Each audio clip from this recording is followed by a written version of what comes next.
මෙන්න මේවැ පුළුවන් නම් ජීවත් වෙලා බලන්න මේකද පොඩ්ඩක් නේ ඇද්දක පියාගෙන ඔබ ජීවත් වෙලා බලන්න මේවැ. ඔබ දැනගත්තා ඔබට තව සති දෙකයි ජීවත් වෙන්න තියෙන්නේ කියලා. ඇත්තටම මේ කියන එක සත්‍යයක් වෙන එකක් නැද්ද? සත්‍යයක් වෙච්ච අය නැද්ද? ඔබගේ ජීවිතේ ඔබ දන්නේ නැද්ද මේ පිළිකාවක් තියෙනවා කියලා දැනගෙන මාසෙන් මැරිච්ච අය? මාසෙන් ඕනේ නැහැ මේක අවුරුද්දෙන් මැරෙනවා. පිළිකාවක් තියෙනවා කියලා දැනගත්ත අවුරුද්දයි ජීවත් වෙන්න කියලා දැනගත්තා. දැන් එතනින් හට මොකද්ද කරන්න කියලා හිතලා බලන්න. පුළුවන් තරම් ඉක්මන කතාවක් බඳිනවද පුතේ? මොකක්ද දැන් කරන්න හදන්නේ? තව අවුරුද්දක් ජීවත් වෙන්න තියෙන මොකද කරන්න හදන්නේ? අනේ මට කතාවක් බඳින්න නැතුව නම් මැරෙන්න බෑ. ඒකයි හැදේ. ඒකයි ඔබට කියන්නේ පිටින් ඔබ මේවට ලෑස්ති වෙලා ඉන්න. ඔබට දුවෙක් ඉපදුනාට පස්සේ දෑවැද්ද එකතු කරනව නේද පොඩි කාලේ ඉඳලා?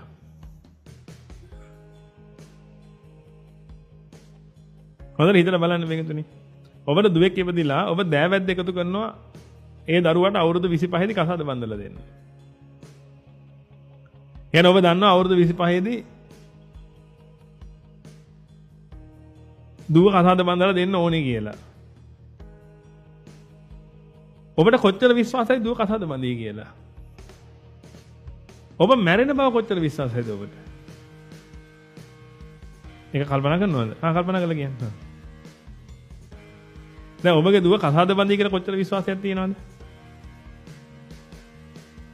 100%? එහෙම එකක් නෑ. මොකද දුව මැරෙන්නත් පුළුවන්, ඔන්න නැත්නම් දුව පැනලා යන්නත් පුළුවන්, කසාද බඳින්න නැතුව ඉන්නත් පුළුවන්. ඕන එක.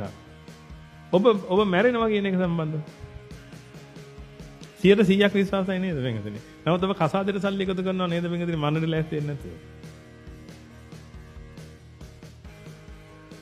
මම ඔබ නැකිට ඕනවා වෙනකදී.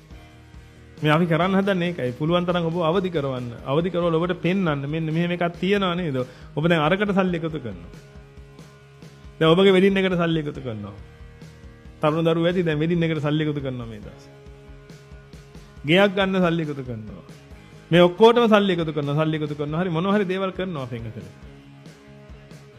ඔය ඔක්කොම වින්දුනි වෙන්නත් පුළුවන් නොවෙන්නත් පුළුවන් දේවල් නේ. නමුත් එක දෙයක් තියෙනවානේ අනිවාර්යෙන් වෙන. ඒකට ලෑස්ති වෙන්නේ නැහැ කියලා කියන්නේ මෝඩකමක් නෙවෙයි කියලා හිතලා බලන්න. ඒක නිසා පින්වතුනි මේ ඉන්න හැම කෙනෙක්ම ඔන්න ඔතනට අවධානය යොමු කරන්න. අවධානය යොමු කළා දහම කොටස අවබෝධ කරගන්න.